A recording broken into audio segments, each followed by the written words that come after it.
સ્વચ્છ city, solar city અને smart city તરીકે ઓળખાતા સુરતની યશકલગીમાં હવે વધુ એક ઉમેરો થવા જઈ રહ્યો છે. સ્માર્ટ સિટી સુરતના અલથાણ ખાતે સુરત મહાનગરપાલિકા દ્વારા 1.60 કરોડના ખર્ચે નવનિર્મિત દેશનું પ્રથમ સ્માર્ટ બસ સ્ટેશન સુરતનું નવું નજરાણું બનશે. 100 કિલોવોટ ક્ષમતાનો રૂફટોપ સોલાર પ્લાન્ટ સમગ્ર દેશ માટે પ્રોત્સાહન અને આકર્ષણનું કેન્દ્ર બનશે.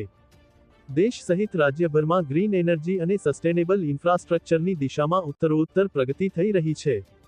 ત્યારે સુરત મહાનગરપાલિકા અને જર્મન સંસ્થા GIZ ના સહયોગથી તૈયાર થયેલા આ પ્રોજેક્ટ હેઠળ રૂફટોપ સોલાર પાવર પ્લાન્ટ અને second life battery storage system દ્વારા બસો માટે 24 કલાક ગ્રીન ચાર્જિંગ સુવિધા સાથે વાઇફાઈ અને લાઇટિંગ જેવી સુવિધાઓ પણ ઉપલબ્ધ થશે.